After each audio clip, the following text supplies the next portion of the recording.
இன்றைக்கு மூக அழகிரியின் புதல்வர் துரை தயாநிதி கி. வீரமணியை ஓசி சோறு என கூறிய தினம். அது பற்றி கி. வீரமணி என்ன சொன்னார் என இந்த காணொளியில் பார்ப்போம். 13 டிசம்பர் 20 நாள் விடுதலையில். தன்னை ஓசி சோறு சாப்பிடுவதாக கூறுவது பற்றி. ஆம், ஓசி சோறு தான், அது பாசச்சோறு என்கிற தலைப்பின் கீழ் கூறியிருக்கிறார். கிட்டத்தட்ட 1½ வருஷத்திற்கு முன் தரப்பட்ட ஓசி சோறு பட்டத்திற்கு என்னடா பதில் சொல்வது என 16 மாதங்களாக மூளையை போட்டு கசக்கி ஒரு வழியாக பதிலை தயாரித்திருக்கிறார். இப்போது ஓசி சோறு தான் என ஒப்புக்கொள்பவர். தொலைக்காட்சி பேட்டியில் மதன் ரவிச்சந்திரன் ஓசி சோறு குறித்து கேள்வி கேட்டபோது ஏன் பதிலளிக்க இயலாமல் எழுந்து ஓடினார். விடுதலையில் நான் ஓசி சோறு தான் என கி. வீரமணி கூறியதை வாசிப்போம். ஓசி சோறு என்று என்னை கிண்டல் செய்பவர்களுக்கு ஒன்று சொல்லிக் கொள்ள விரும்புகிறேன். நான் பொதுநலத் தொண்டன். எங்கள் இயக்க குடும்பம் தமிழ்நாடெங்கும் பரவி இருக்கிறது. கழகத் தோழர்களின் இல்லங்களில் நாங்கள் சாப்பிடுவது எங்களுக்கான மகிழ்ச்சியே. கழகக் குடும்பத்தார்களுக்கும் மகிழ்ச்சியே. காலையில் சிற்றுண்டி ஒரு கழகத் தோழரின் வீட்டில். மதிய உணவு மற்றொரு கழகத் தோழரின் வீட்டில். இரவு உணவு இன்னொரு கழகத் தோழரின் வீட்டில் இருக்கும். ஆம், ஓசி சோறுதான், அது பாச சோறே. பலத்த கரவொலி. யாசகம் புருஷ லட்சணம் என்னும் கும்பல் ஓசி சோறு பற்றியெல்லாம் பேசக்கூடாது என கி. வீரமணி முடித்திருந்தார். நிச்சயம் கி. வீரமணி இந்த பேச்சை பேசி முடித்ததும் புத்திசாலித்தனமாய் பேசிவிட்டதாக நினைத்திருப்பார். உண்மையில் கி. வீரமணி தொண்டர்கள் வீட்டில் உணவு உண்டதற்காக யாரும் அவரை ஓசி சோறு என எள்ளி நகையாடவில்லை. பெரும்புள்ளிகளிடம், அரசியல்வாதிகளிடம், சிறுபான்மை சமூக மதவாதிகளிடம் பொறுக்கி தின்று. அவர்களின் சில பல அயோக்கிய தனங்களுக்கு துணை நின்ற காரணங்களாலேயே அவர் ஓசி சோறு என அழைக்கப்படுகிறார்.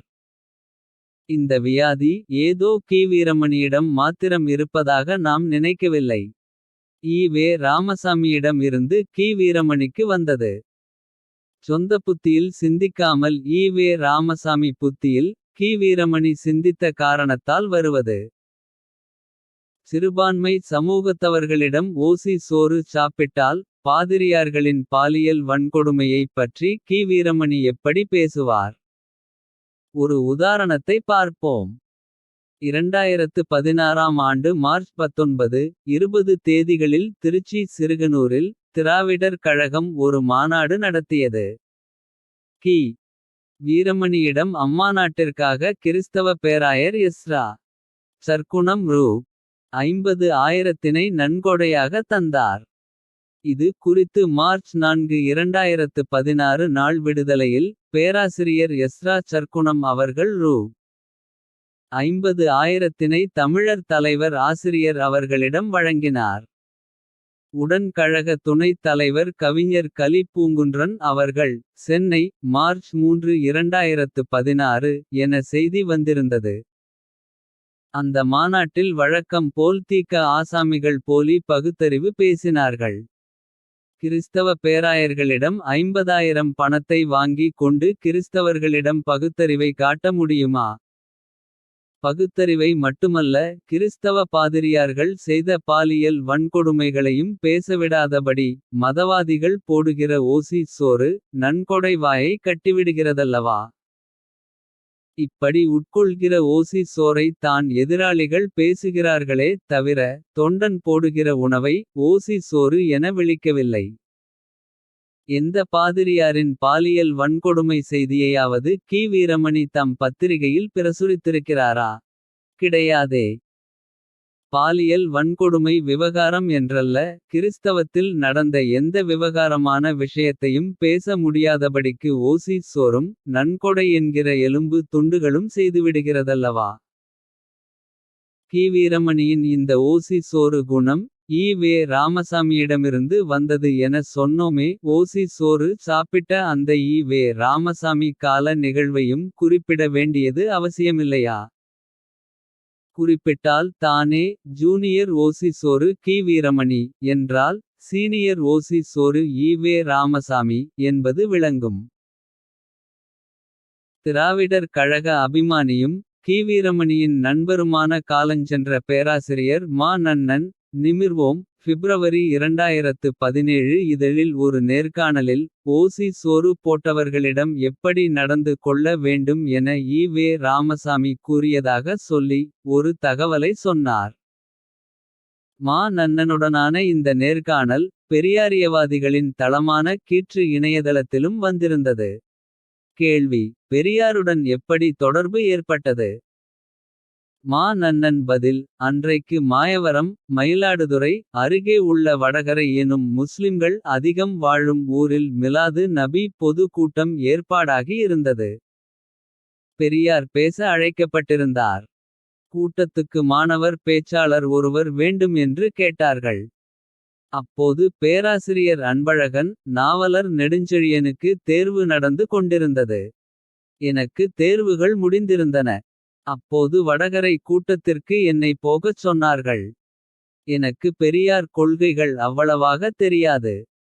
ஏதோ 2-3 செய்திகள் மட்டும் தெரியும். தயக்கத்தோடு ஒப்புக்கொண்டேன். அடுத்த நாள் கூட்டம். வடகரை கூட்டத்தில் நான் சிறிது நேரம் பேசினேன். பெரியார் தான் சிறப்புரை. மசூதிக்கு வெளியே தான் சாப்பாடு போட்டார்கள். கடும் வெயிலில் பெரியார் சாப்பிட்டார். எனக்கு ஒரே ஆச்சரியம். அது பற்றி எல்லாம் பெரியார் கவலைப்படுவதே இல்லை. அந்த கூட்டத்தில் முஸ்லிம் பெண்கள் முக்காடு போடுவது பற்றியும் நான் குறை கூறி பேசினேன். சாப்பிடும்போது பெரியார் அது பற்றி என்னிடம் எடுத்து கூறி திருத்தினார். ஏதோ நம்மை பேச அழைக்கிறார்கள். அதை பயன்படுத்திக் கொண்டு பொதுவான சமுதாய கருத்துக்களைத்தான் கூற வேண்டும். அழைத்தவர்களையே குறை கூறிக் கொண்டிருக்க கூடாது என்று எடுத்துச் சொல்லி திருத்தினார் என்று சொன்னார் திராவிட எழுத்தாளர் மா. நன்னன். அதாவது சோறு போட்டவர்களிடம் எப்படி நடந்து கொள்ள வேண்டும் என அறிவுரை தருகிறார். பகுத்தறிவாதி என சொல்லிக் கொண்ட நபர் பெண் விடுதலை பற்றி பேச தன்னை விட்டால் ஊரில் ஒரு பயல் கிடையாது என சொல்லி கொள்ளும் ஈ. ராமசாமி ஒரு மதத்தில் நிலவும் பெண்ணடிமைதனத்தை பற்றி பேசக்கூடாது என சொல்கிறார் என்றால் உள்ளே போன ஓசி சோறு தானே அவ்வாறு பேசக்கூடாது என தடுக்கிறது. இத்தகைய அயோக்கியத்தனத்தை தான் தவறு என்கிறோம். இப்படியான ஓசி சோறுகளுக்கு என்ன சமாதானம் சொல்வார் கி. வீரமணி? இது போல் பெரும் அரசியல் புள்ளிகளிடம் ஓசி சோறு சாப்பிட்டதால் அவர்களின் குற்றங்குறைகளை பேசாமல் தவிர்த்த கி. வீரமணியின் பிற யோக்கியதையை பார்த்தால் ஓசி சோறு என ஏன் அழைக்கப்படுகிறார் கி. வீரமணி என்பது விளங்கும். ஆகஸ்ட் 15 2012 நாள் விடுதலை பத்திரிகையில் வந்த செய்தியை இங்கே தருகிறோம். மத்திய இணையமைச்சர் ஜெகத்ரட்சகன் பிறந்த நாள் தமிழர் தலைவர் நேரில் வாழ்த்து என்கிற தலைப்பில் ஒரு செய்தி. தேடி போய் ஜெகத்ரட்சகனிடம் 1,00,000 பொறுக்கியதால் ஜெகத்ரட்சகன் குறித்த எந்த வில்லங்கமான செய்திகளையும் கி. வீரமணி தம் பத்திரிகையில் வெளியிடுவதே இல்லை. இலங்கையில் பல்லாயிரம் கோடியை ஜெகத்ரட்சகன் முதலீடு செய்த போதாகட்டும். வருமானவரித்துறையினர் அவர் வீட்டில் பல கோடிகளை அள்ளி சென்ற போதாகட்டும். ஆண்டாள் விவகாரத்தில் வைரமுத்துவிற்கு எதிர்நிலையில் நின்று ஜெகத்ரட்சகன் பேசிய போதாகட்டும். கி. வீரமணியை ஜெகத்ரட்சகன் தந்த 1,00,000 பேசவிடாமல் தடுத்தது.